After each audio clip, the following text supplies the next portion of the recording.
Björn Óli Hauksson, forstjóri Isavia, gestur Kastljós í kvöld og hann ætlar að svara spurningum þetta en einnig því hvers vegna félagið hafi greitt 700.000 krónur vegna ferða eiginkonu hans á undanförnum árum.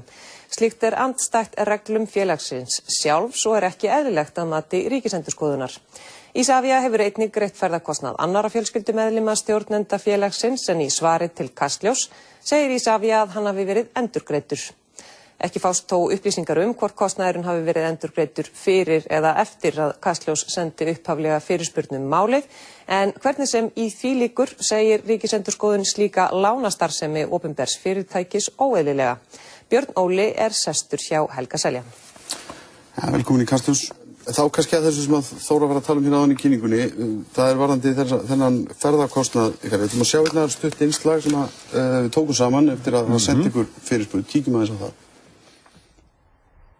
Samkvæmt upplýsingum sem Kastljós hefur aflað sér, hefur Isavia greitt ferðakostnað fyrir maka og börn stjórnenda Isavia í fjölmörg skipti á undanförnum árum. Í svörum Isavia til Kastljós var í fyrstu neitað að Isavia greiddi kostnað vegna ferða annarra en starfsmanna, enda væri það andstætt reglum fyrirtækisins. Í þeim segði einfaldlega, ferðakostnaður maka starfsmanna ekki greiddur. Þrátt fyrir þessar reglur koma þó fram upplýsingar að Isavia hafi greitt flugmiða maka og fjölskyldu forstjóra og 2 annarra stjórnenda Isavia. Alls þetta á annan tug flugferða, flestar til Kaupmannahafnar og Lundúna, en einnig til Bandaríkjanna. Að ræða samtals 4 flugmiða fyrir eiginmenn 2 stjórnenda Isavia til Lundúna og Bandaríkjanna 2012 og 2013. Flestir farmiðana vegna eiginkonu forstjórans, samtals 10 miðar frá 2010. Auk þess kemur fram að Isavia hafi greitt 4 farmiða dóttur forstjórans í báðum tilfellum í tengsl við ferðir forstjórans og eiginkonu hans til Lundúna eða Kaupmannahafnar og heim aftur með 3 vikna millibili sumarið 2011 og sumarið 2012. Þegar Kastljós bar þessar upplýsingar undir talsmann Isavia var því svarað til að Isavia hefði greitt ferðakostnað eiginkonu forstjórans. Í hinum tilvikunum hefðu miðarnir verið keyptir af Isavia í tengslu við ferðalög stjórnendana en síðan endurgreiddir.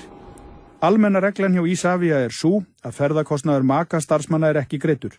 Þó hefur verið gerð undantekning frá henni í nokkur skipti þegar ferðakostnaður maka forstjóra hefur verið greiddur. Slíkar undantekningar gilda engar sérstakar reglur, en þess í stað hafa slíkar ákvarðanir verið teknar að vel athuguðu máli í samráði við stjórnarformann Isavia. Frá árinu 2010 hefur Isavia greitt ferðakostnað maka forstjóra vegna 5 ferða sem hún fór með honum á vegum Isavia. Heildarkostnaður Isavia vegna þeirra nemur alls 696.273 krónum. Í þeim ferðum sem dóttir forstjóra hefur verið með í för, þá hefur forstjóri í öllum tilfellum greitt sjálfur fyrir fargjöld hennar.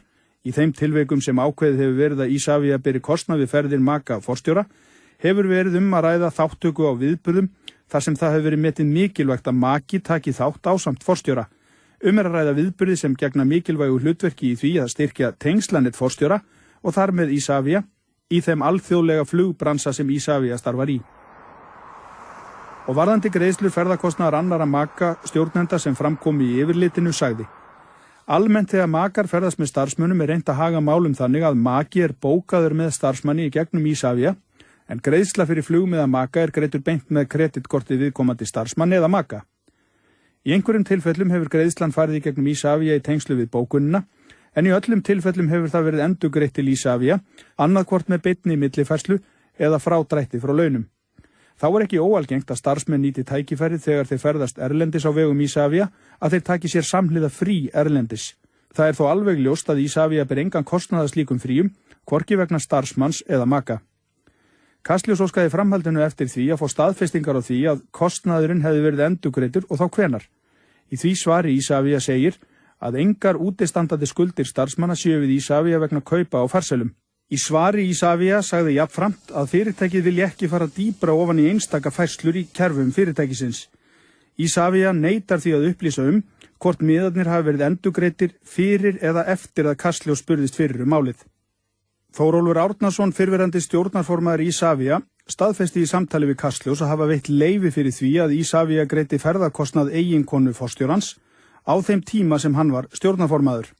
Að sögn Þórólfs hafi þetta verið gert til að koma til móts við forstjóran sem hafa átt inn í sumarfrí sem hann hafi átt erfitt með að nýta vegna anna.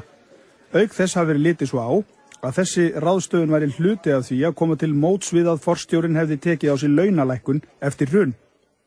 Auk þess hafi stjórn Isavia talið ákvörðun kjararáðs laun forstjórans í litlu samræmi við það ábyrgð og viðveru sem fylgdi starfinu. Þórólfur segist ekki hafa litið svo á að var að ræða mikið frávik frá þeim reglum sem almennt gilda hjá Isavia. Eins og áður segir reglan fortakslaus. Fyrirtæki greiðir ekki ferðakostnað maka starfsmanna. Svörum Isavia og stjórnarformannsins ber þannig ekki saman ástæður þess að vikið út af reglum fyrirtækisins. Í öðru tilvikinu því haldið fram að ferðirnar séu hluti af sumarfríi forstjóra og þannig kjaramál. En í hinu tilvikinu sagt að ferðir eiginkonunnar séu nauðsynlegar vegna viðburða sem forstjórinn sækir vegna vinnu sinnar. Já, þetta var svona Björn og Ríkisendurskoðun. Við spurðum hana út í þetta og hún segir okkur sem sagt að þetta geti ekki talist eðlilegt að ferðakostnaður maka eða skyldmennar starfsmanna stofnana eða fyrirtæki í eigu ríkisins geti tengst rekstri þeirra og sömuleiðis óeðlilegt að fyrirtæki í opinberri augu eins og Isavia stundi lánastarfsemi. Þú hlýtur að geta tekið undir það. Ég held fyrsta lagi þetta kannski þegar maður með lánastarfsemi þá þetta svona langtíma lán oftast eru að tala þetta svona. En ég held kannski fyrir svona stutt með byrjum kannski að bara almennt með makana í ferðalögum. Það eru dæmi þess að makar fara með í ferðir, bara almennt í stjórnendunum í þessu, en í öllum tilvikum þá borgar þetta sjálfur.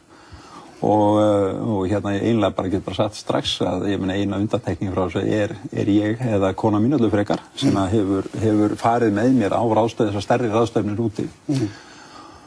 Og það var bara hluti sem að ég ræddi við stjórnarformannum bara strax leið og þetta var búið til. Þetta hefur verið gert líka áður, hafa menn farið með forverar Isavia, hafa verið með svona uppsetningar að makar hafa getað farið með.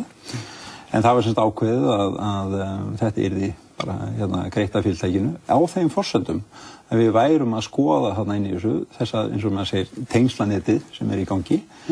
Og ég meina málið auðvitað það þegar við erum hérna á Íslandi og við erum að horfa á Isavia sem bara eitt fyrirtæki það að það ekkert annað Isavia hérna við hliðina og það ekki eins og ég get bara skokka hérna yfir og það rætt við næsta mann sko.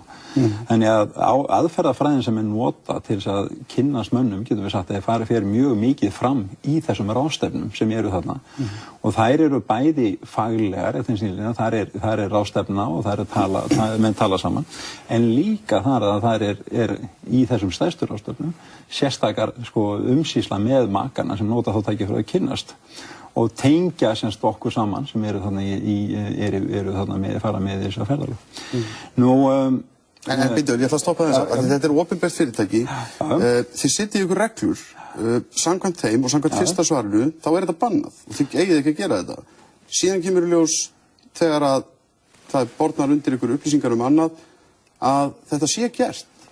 Hversu það að setja reglur sem þið farið ekki eftir? Já, þarna var maður komin inn á, við hefðum sennilega átt að vera með þessa bara tilkynningu að þú gætir undir ákveðnum kringumstæðum sett fram þessa undantekningu og bara að maður ekki vikið varlega þetta. En það var bara því miður ekki þessar reglu, en samt skal tekið fram. Er reglan þá vitlaus? Nei, kannski. Nei, en fyrst og fremst það að þetta ekki eins og þetta sé eitthvað sem bara gert inn á mér eða inn í yfirstjórn, en þetta eitthvað sem ég fer út til míns yfirmann sem stjórnarformaðurinn í þessu tilviki og tala við hann og við fórum þetta þegar við byrjuðum hérna í Isavia sínum tíma og það var línan þá að þetta ætti að fara fram með þessum hætti. En hann segir þetta hefur gert vegna þess að hann hafi verið svo óánægður með launin? Já, ég getum bara sagt það þannig að ef að launin eru gert þannig að maður fer með konuna á svona mjög svo tæknilegar sýningar þess að ræða flugmál þá þetta kannski svona sérstakt dæmi launabúbót í þessu tilviki. En var það rætt undir þeim formerkjum? Já, allavega frá mínum bæði sem hefur þetta alltaf verið rætt mjög skýrt. Þetta var í spurningum það að fara á þessar ráðstefnur til þess að geta notfært mér þær til þess að kynnast fólki. Og mín reynsla hefði verið og það bara aðri sem að ég hef upplifað þannig að þú lendir á því, þú situr niður með kollegunum mínum sem koma með sínar eiginkonur á staðinn og þetta verður svona ræpp fram og tilbaka og þetta kemur svona inn, við notum oft þetta tengslanið sem ég hef verið að byggja upp og bara Ég ferðast til dæmis mjög sjaldan til útlanda, bara svona til að segja, ég að nota það, við erum bara að dreifa því. Það snýst þetta heldur ekki það, það snýst það hvort það sé eðlilegt að sé verið að borga þetta. Og með þessar ríkisendurskoðanir að segja núna, þá þetta ekki eðlilegt. Já, sko, það sem auðvitað vandamálið þarna það að ég snendi auðvitað í þeirri trú þegar kannski ég ber þetta undir minn stjórnarformann og hann telur þetta að vera eðlilegt að ég kannski, ég ekki í fela þetta veitnið en að hátt. En ef að skoðun ríkisendurskoðandunni þessi, þá verður þetta að taka mark á henni og það bara gott að vita það að hún með þessa línu og eins og þá það bara hluti sem það verður ekki gert. En hvað með þessa tilhögun sem þeir kalla lánastarfsemi og hvers vegna getið þið ekki sagt okkur það hvenær þetta var greitt tilbaka og þið skiljið það, þetta skiptir máli hvenær svona endurgreiðsla fer fram. Ég skil það alveg fullkomlega. Mér fannst mjög synd að sjá þetta reyndar, þessi bréf sem fóru á milli þarna, ég fattaði því miður og seint þarna þar sem var verið að biðja sérstaklega um upplýsingar sjálfa mig og í raun og veru þá þetta mjög slæmt að menn svara ekki svona beint það sem verið að spyrja í þessum tilvikum.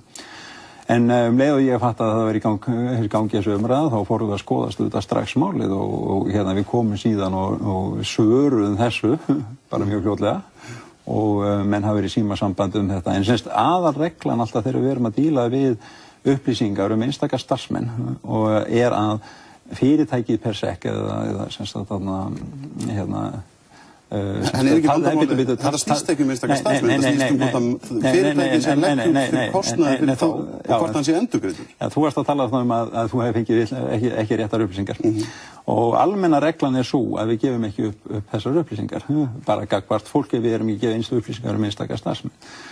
En þegar við fórum yfir þetta allt saman í heildina, þá var niðurstaðan sú að við fórum yfir alla starfsmenn sem höfðu annarkvort verið með maka með sér og það kom í ljós að í stóru myndina hefur þetta virkað bara mjög vel. Það hefur alltaf verið dæmi það að menn hafa greitt á réttum tíma. En því miður, það engin regla án undantekning og ég fattaði það það síðasta að í einu tilfelli þá hefði ekki verið greitt nú að snemma til dæmis fyrir dóttur mína sem hefði farið þarna með í einni fyrir en það var greitt alveg eðlilega með hina. Og ég þótti það þetta fyrsta skaplega leitt vegna að það var búið að fara bréf frá skrifstofunni sem var mjög skýrt. Það ég að borga þetta og þá draga svo bara strax við leið. Og hvenær greiddir þetta? Bara núna nýlega? Já, ég vil nú bara viðurkenna það. Ég greiddi bara leið og við vorum búin að fara yfir það bara í vikunni. Hvernig við fórum í kerfið. Þá fundum við þessa einu línu sem var það að ég af öllum hafði lent í því að það hefði ekki verið dreifið frá mér á réttan hátt. En ég ekki búin að borga það eins og ótt að bera. Þess að það var alveg ljóst frá upphafi að ég á ekki að fá neitt með þetta. Þetta ekki partur af neinu og það var alveg skýra línur af því alveg sem maka og aðra sem hafa verið pantaðir inni eða fjölskyldumeðlimir sem hafa verið teknir inn að þeir eiga að borga fyrir það. En sko þá hlýtur spurningin að vera svo þetta vinnulag sem þið ætlið að hafa til framtíðar? Nei, ég skil hvað það fara og ég meina umræðin sem kom auðvitað fram í þessu hjá okkur auðvitað var það að ef þetta brotnaði niður einu sinni þá það táknum það eitthvað að kerfinu.